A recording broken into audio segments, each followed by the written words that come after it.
Kilarigbo Live TV, ìkànnì amúlùdún àkọ́kọ́ tó ń gbé àṣà àti ìṣẹ̀lẹ̀ Yorùbá lárugẹ.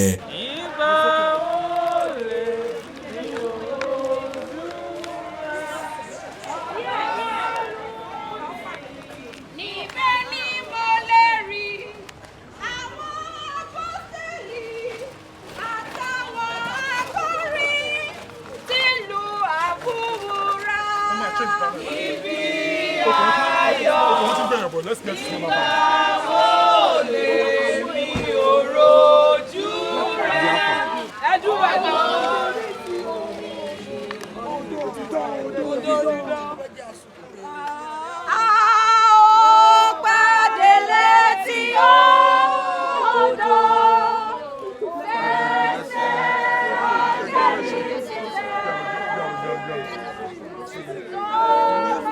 It's okay.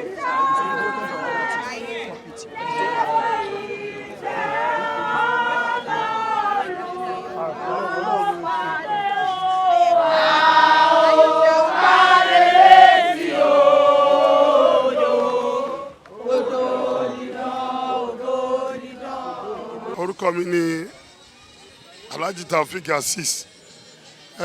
Nípa ọ̀rẹ́ mi tí ó dolóògbé Olamilekan Ojo aka Gbatami jẹ́ nítorí pé tàbá ní ká máa ròyìn ẹ̀ látẹ̀ní dọ́là a lè ròyìn ẹ̀ tán.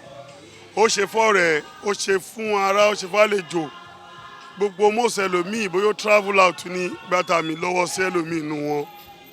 In fact Gbatami Lekan Ojo gbogbo nǹkan tí wọ́n fi ń gbádùn tí wọ́n máa ń ṣe pẹ̀lú ọ̀rẹ́ ní Gbatami ní tó máa ṣe tó dẹ̀ máa bẹ ṣe perfectly tí ẹ̀ ní rí wàhálà rárá.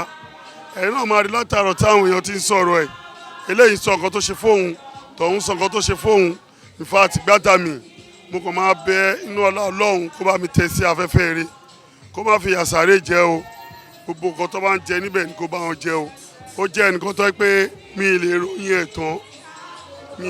ẹ̀ tán ìwà tí ọba ti wù ẹ kí wọn máa wù because Gbatami ṣe somebody tó yẹ pé.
Orúkọ mi ni Avatar, model ni mí, mo dẹ̀ ṣe event.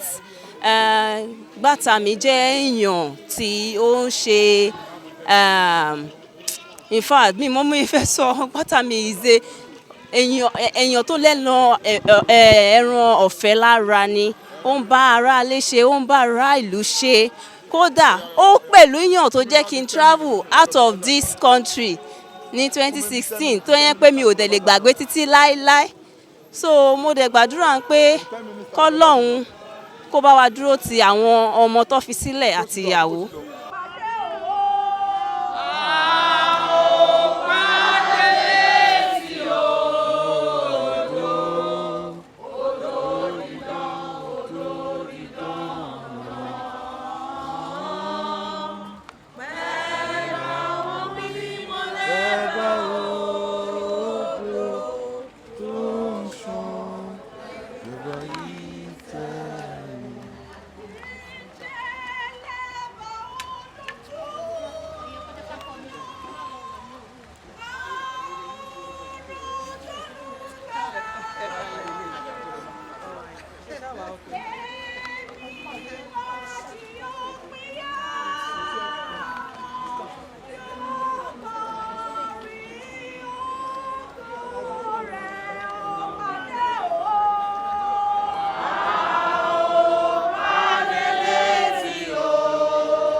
mi Fáwọlé, mo jẹ́ church member àti ọ̀rẹ́ ẹbí Olamilekan Ojo.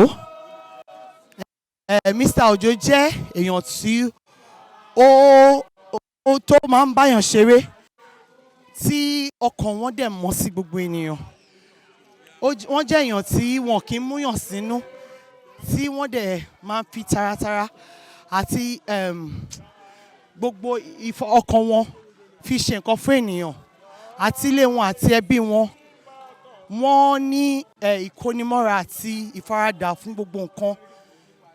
Wọ́n jẹ́ èèyàn tá a lè gbàgbé torí pé wíwà láyé wọn ò fi ènìyàn lára. Wọ́n ṣe ìrànlọ́wọ́ fún àwọn ènìyàn. Wọ́n gbìyànjú nípa agbára wọn láti ṣe ìwọ̀n tí wọ́n lè ṣe lórí gbogbo nǹkan tẹ́ bá gbé wá síwájú wọn. Nítorí náà a máa mọ̀ lára pé wọ́n sí láàrin wa, ṣùgbọ́n a ní ìrètí pé wọ́n kú ikú sínú Olúwa. Wọ́n mọ Olúwa kí wọ́n tó kú. Wọ́n wàásù, wọ́n dẹ̀ jèrè ọkàn fún Olúwa kí wọ́n tó lọ.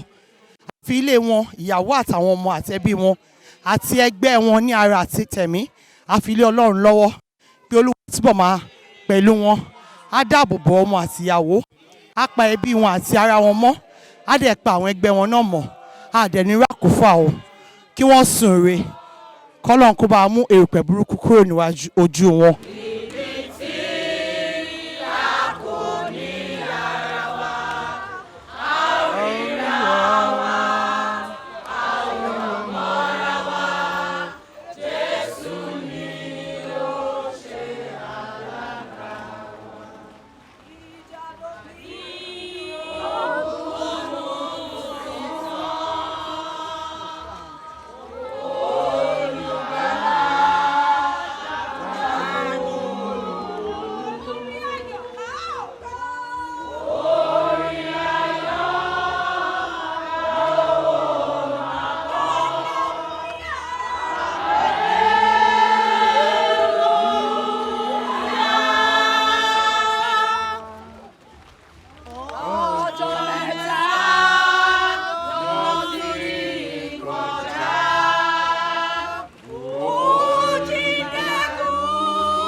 Gbatami jẹ́ èèyàn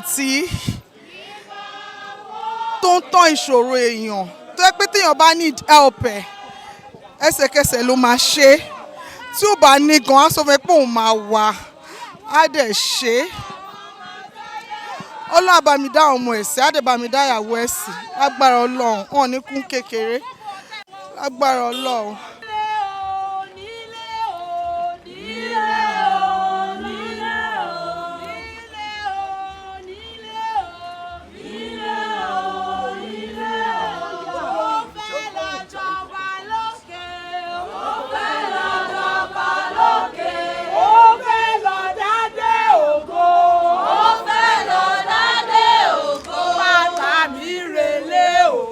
Ilé ló lọ sára.